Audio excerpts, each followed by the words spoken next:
Energy stored in an inductor. देखो हमने एक टॉपिक किया था इलेक्ट्रोस्टैट्स में, energy stored in a capacitor.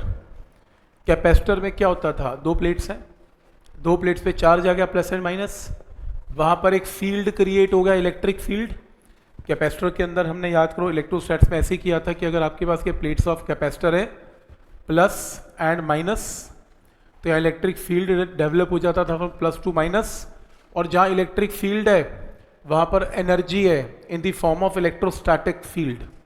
तो इसका फॉर्मूला भी किया था एनर्जी का, half into Q into V या half into C V square, ऐसे हमने डेरिवेशन की थी energy stored in a capacitor. तो जहाँ पर भी फील्ड है, इलेक्ट्रिक फील्ड है, वहाँ एनर्जी इलेक्ट्रिक फील्ड की फॉर्म में। इस टॉपिक में एनर्जी स्टोर किस में निकालनी है, इंडक्टर। इंडक्टर क्या होता है, सोलेनॉइड। सोलेनॉइड में क्या है, करंट। करंट है तो इसके एक्सिस पे क्या डेवलप हो जाएगा, मैग्नेटिक फील्ड, ये रही मैग्नेटिक लाइंस ऑफ फोर्सेस। तो अगर इलेक्ट्रिक फील्ड की फॉर्म में एनर्जी स्टोर हो सकती है तो मैग्नेटिक फील्ड की फॉर्म में भी मैग्नेटिक एनर्जी स्टोर हो सकती है। तो उसको बोलते हैं इलेक्ट्रोस्टैटिक एनर्जी, जो कैपेसिटर में स्टोर होती है, और इंडक्टर में स्टोर होने वाली एनर्जी को क्या बोलते हैं, मैग्नेटिक एनर्जी। हमने कैलकुलेट करनी है कि मैग्नेटिक फील्ड की फॉर्म में क्या एनर्जी स्टोर हो जाती है, इसे बोलते हैं एनर्जी स्टोर्ड इन इंडक्टर। तो जब तक करंट दौड़ेगा तब तक बी जनरेट होगा, और जब तक बी होगा तब तक उसमें एनर्जी होगी। करंट नहीं होगा, बी नहीं होगा, एनर्जी नहीं होगी। जैसे चार्ज नहीं होगा, इलेक्ट्रिक फील्ड नहीं होगा, एनर्जी नहीं होगी।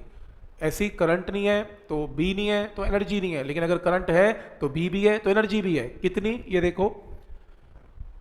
अब इसके अंदर मान लो किसी भी इंस्टेंट पे इंडक्टर में ईएमएफ ई है, और मान लो उस इंस्टेंट पे करंट आई है, और ई और आई दोनों अपनी वैल्यू को क्या कर रहे हैं, चेंज, क्योंकि कांस्टेंट तो है ही नहीं ना सोलेनॉइड। इस चैप्टर के अंदर करंट तो इंस्टेंट पे क्या हो रहा है, change.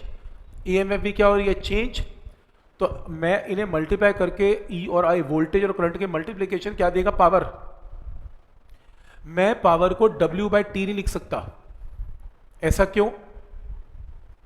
Total work done by total time लिख सकता, क्यों, क्योंकि ई और आई दोनों के दोनों अपनी वैल्यू को क्या कर रहे हैं, चेंज। और जब चेंज होती हैं वैल्यूज तो फिर इंस्टेंट ये ई और आई इंस्टेंटेनियस ई है, ये इंस्टेंटेनियस आई है, मल्टीप्लाई करके इंस्टेंटेनियस पावर है। और इंस्टेंटेनियस पावर का फॉर्मूला होता है D W by D T. मेरे को कैलकुलस यूज करना पड़ेगा। जैसे +1 के अंदर इंस्टेंटेनियस वेलोसिटी का फॉर्मूला होता था D X by D T, instantaneous acceleration होती थी D V by D T.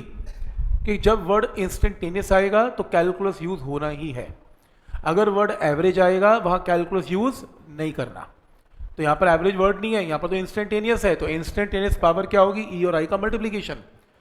तो ई चेंज हो रहा है, आई चेंज हो रहा है, तो पावर भी चेंज हो रही है। तो पावर की इंस्टेंटेनियस वैल्यू क्या है, इंस्टेंटेनियस वैल्यू है D W by D T.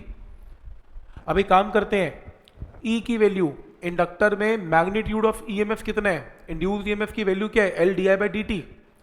क्योंकि जब करंट चेंज हो रहा होगा, ईएमएफ चेंज हो तो झगड़ा हो रहा होगा, उस हिसाब से इसमें इंडक्टर में ई की वैल्यू क्या है, L D I by D T. D T से डी टी कैंसल, तो ये वर्क डन लगेगा, इतना वर्क डन लगेगा आपका एक्सटर्नल किसी भी सोर्स का, कि आप इंडक्टर में स्मॉल चेंज प्रोड्यूस कर सकें डी आई।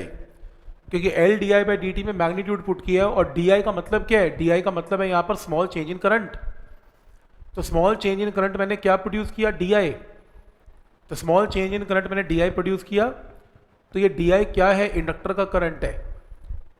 तो डी आई करंट चेंज हो गया, तो यहाँ से डी आई चेंज करने के लिए small amount of work done external लगाना पड़ेगा, क्योंकि इंडक्टर तो झगड़ा करेगा और आपको वर्क डन तो करना पड़ेगा एक्सटर्नल, ताकि उसमें करंट कितना चेंज हो जाए, डी आई। और अगर आप चाहते हो कि उसमें आई करंट प्रोड्यूस हो जाए, डी आई की जगह टोटल करंट आई पास करना है, तो दोनों साइड्स की क्या करनी पड़ेगी, इंटीग्रेशन।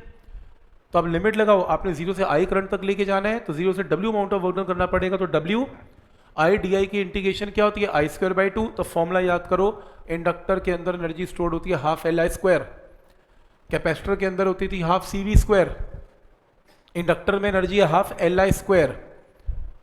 एल का मतलब है, यहाँ पे एल का मतलब है इंडक्टर की वैल्यू, इंडक्टेंस, और आई का मतलब है उसमें करंट। जब जब उसमें करंट जाएगा तब तक उसमें मैग्नेटिक फील्ड की फॉर्म में क्या स्टोर हो जाएगी, एनर्जी। तो आज के बाद कैपेसिटर अगर चार्ज हुआ तो कैपेसिटर की electrostatic energy half C V square. Inductor में अगर करंट दौड़ा तो इंडक्टर में मैग्नेटिक फील्ड की फॉर्म में energy half L I square. ये भूलना नहीं, इंपॉर्टेंट फॉर्मूला है, और ये डेरिवेशन भी इंपॉर्टेंट है, इंपॉर्टेंट मार्क कर लो।